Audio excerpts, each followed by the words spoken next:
Hello and welcome to Earth911 Sustainability in Your Ear. I'm Mitch Ratcliffe, and we're back with another innovator interview.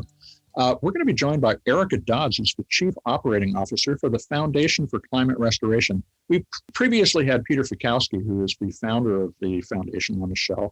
They've gone through a name change. They're now the Foundation for Climate Restoration. And we are pleased to have Erica on the show. Erica, how are you today? I'm great. Thank you so much for having me. Well, first, can you tell us what the Foundation for Climate Restoration's mission is?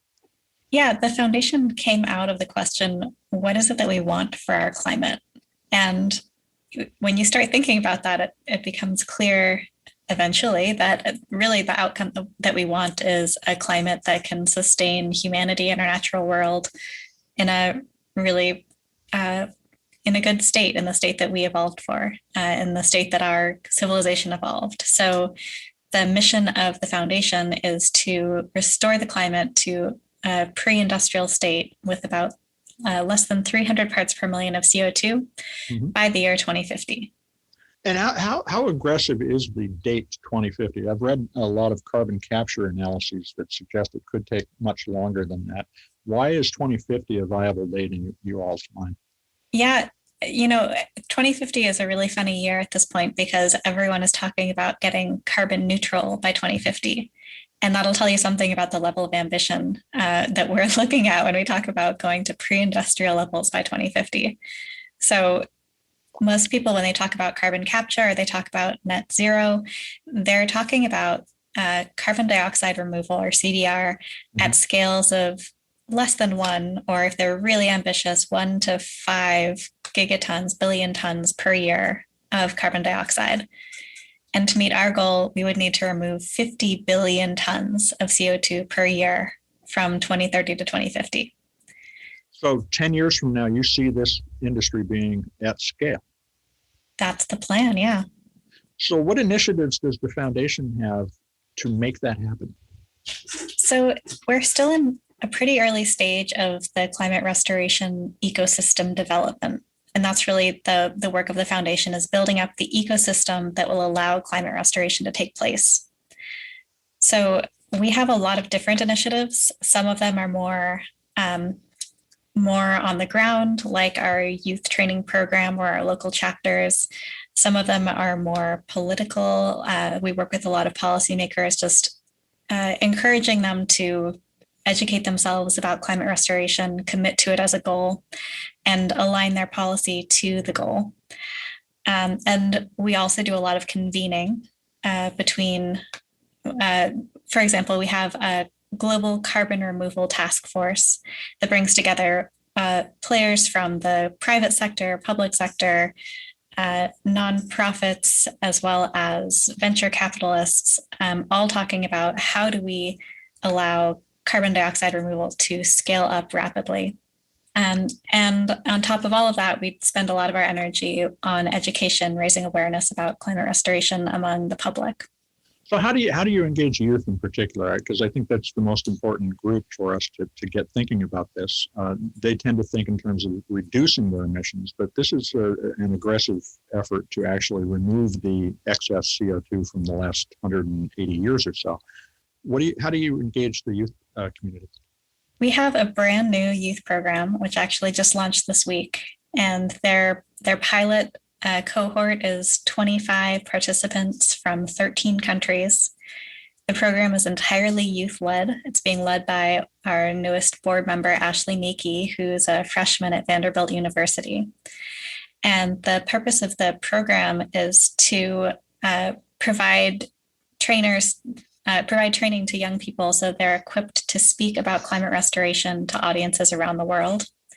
It uses a train-the-trainer model so that it can scale very rapidly, and participants get the experience of not only practicing speaking, but also teaching others how to do it, which really helps them internalize the concepts more deeply. And we're excited to see how it grows over the next year. The next round of applications will open in mid-February, and that should be available through our website in the next couple of days. Well, great. We'll make sure we have a link to that. Now, let me ask in a different vein.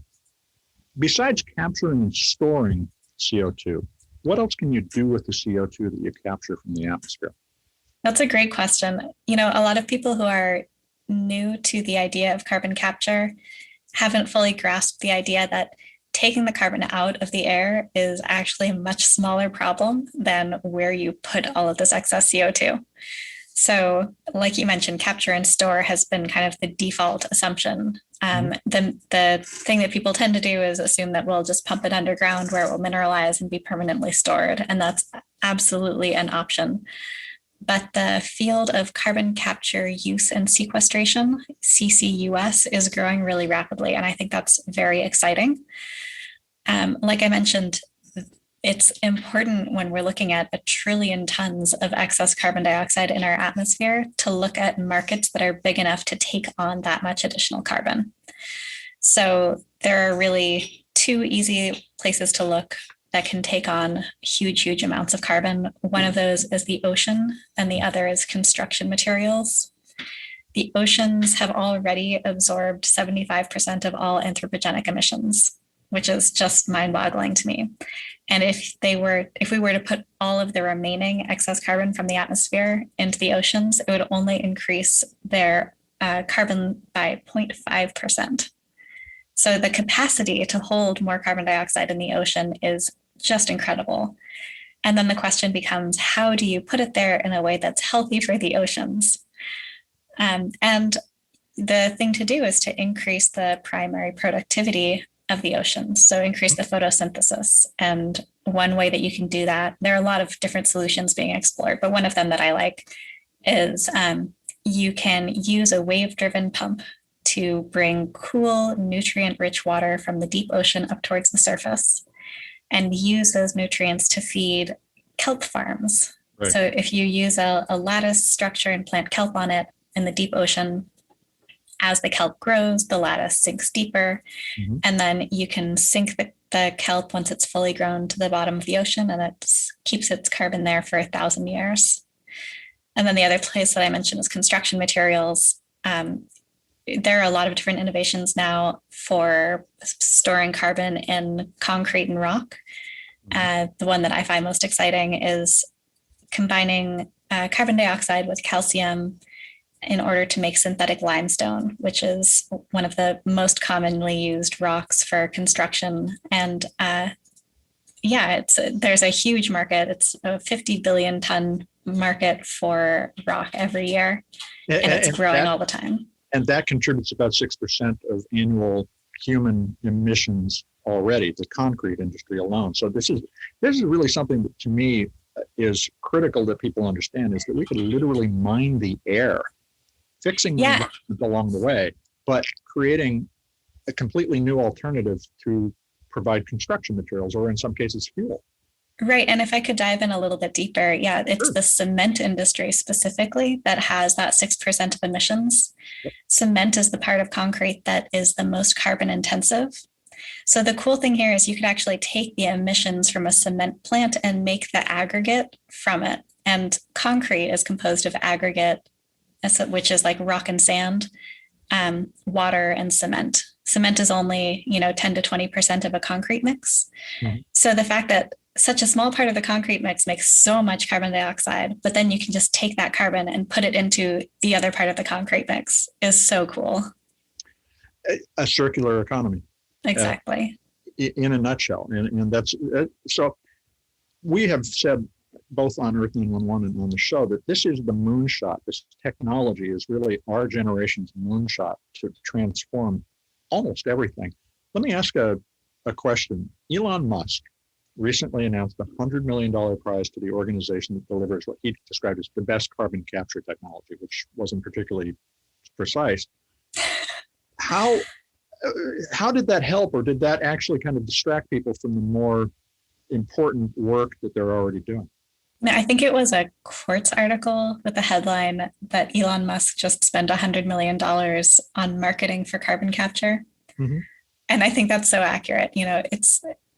It's caused such a buzz around the world, even among people who've really never thought about carbon capture before. I think everyone in the space realizes that there's a lot of room for new investment, new innovation.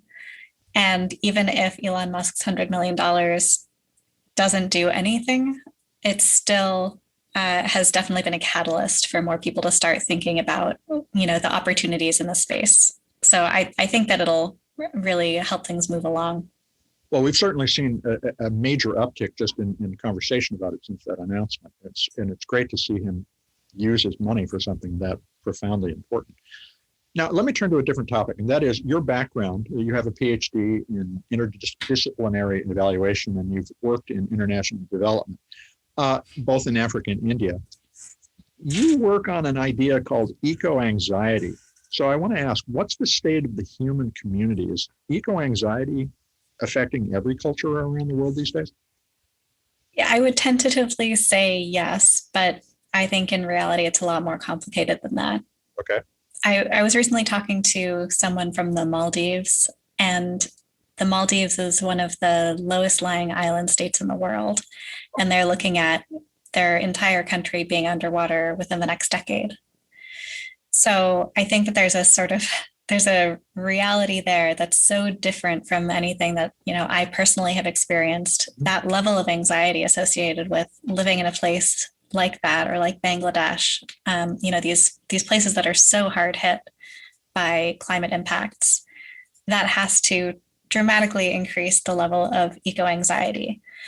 But even so, I've done a lot of workshops with young people over the last few years, and the first one that I did a couple of years ago in Maryland, I was really struck. I asked the high school students that I was talking to close their eyes and just think about their future 30 years down the road.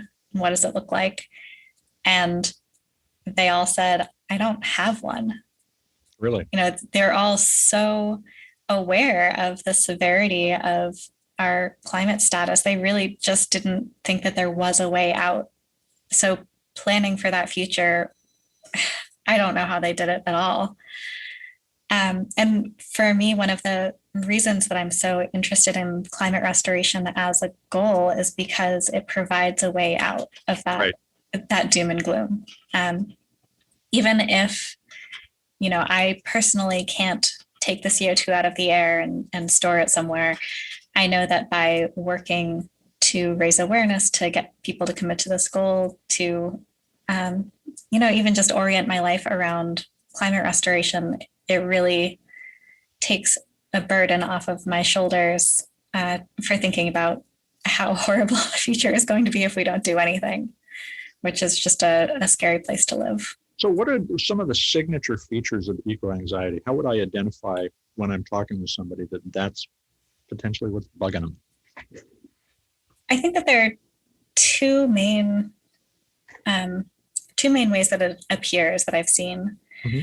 One of those is someone who is desperate to do something and feels like nothing is enough. And they can't stop thinking about reducing their carbon footprint and, stopping using plastics and getting the people in their lives to do the same. And they just feel exhausted by the effort and really disheartened because everywhere they look, there are people who are not doing what they know to be the right thing. I have days of anxiety, so thank you for helping me. Oh, yeah. I think anyone who's working in this area has days like that. The other kind of signature eco-anxiety symptom I've seen is when people just can't confront it. So they know that climate change is real, but they just can't handle thinking about it. Honestly, that's where I was before climate restoration entered my life. Even talking to our founder the first time about climate restoration, I really had to take a deep breath and say, okay, I'll be curious this time and ask him what this thing is that he's talking about. But I really wanted nothing to do with anything about climate change because I knew it was a lost cause. I knew we were doomed. Why would I enter into this conversation? Or people can't bear the thought that this could be real, and so they just deny it altogether. So I think those are the two kind of sides of the coin. It's interesting. I had the same experience with the founder, Peter. He walked up to me at an Earth Day event and just started to tell me that we could save ourselves. And I thought, okay, either this guy's crazy or there's something really surprising that I don't know about. And it turned out there was something really surprising. Yeah. He told me early on in that conversation, he said, we've known how to take CO2 out of the air ever since we invented, sealed capsules like submarines that we put people into. You have to be able to take CO2 out of the air if you're going to have people going underwater.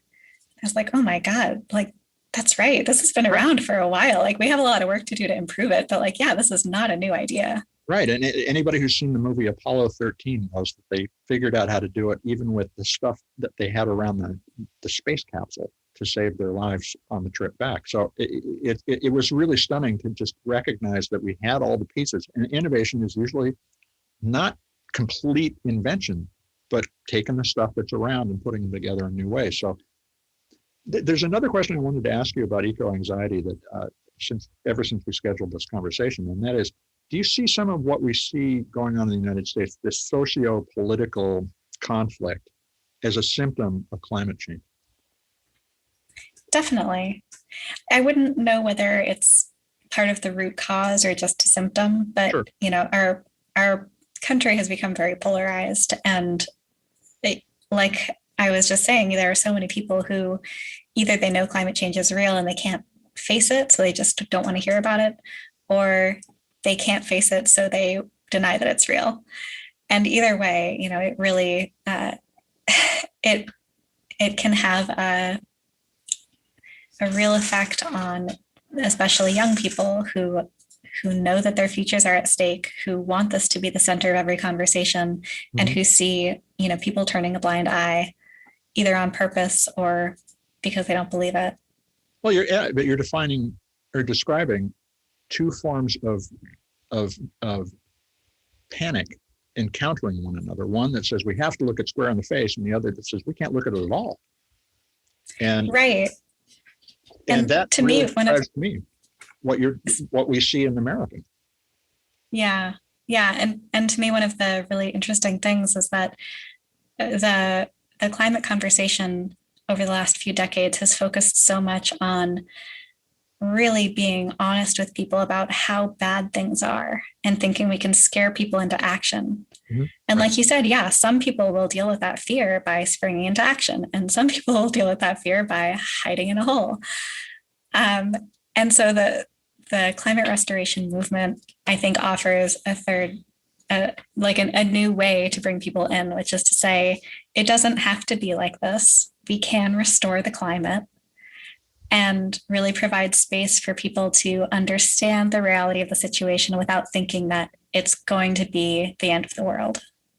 Well, I'm really looking forward to 2050 when hopefully we are making a lot of progress towards the environment that our grandparents lived in. I mean, it would just be such a gratifying and relieving accomplishment for humanity. Let me ask, how can our listeners keep up on the Foundation for Climate Restoration? Well, I encourage everyone to sign up for our newsletter if they haven't already. You can sign up by taking the pledge on our homepage. And what's the URL for your homepage? It's foundationforclimaterestoration.org, or F4CR.org. And by signing up, you'll hear about all of the latest climate restoration news, and you'll be the first to know about any upcoming events and opportunities to participate. You can also follow us on social media, and we post very frequently, so you'll definitely stay in the loop that way. And our newest opportunity to get involved is to sign up for a local chapter. So I think I mentioned we have a few local chapters that launched this, I guess, late last year, and we're looking to scale that program up really rapidly over the coming year. So I would love for people who are interested in really doing on-the-ground climate restoration work to sign up to start a new local chapter. That's great. And so we will make sure that we provide links in the article that goes with this podcast. Erica Dodds, I want to thank you very much for joining us today. Thank you so much. Well, folks, that was Erica Dodds. She's the Chief Operating Officer for the Foundation for Climate Restoration. We will be back with another innovator interview soon. This is Earth911's Sustainability in Your Ear. I'm Mitch Ratcliffe. And hey, folks, take care of yourselves, take care of one another, and let's all take care of the planet.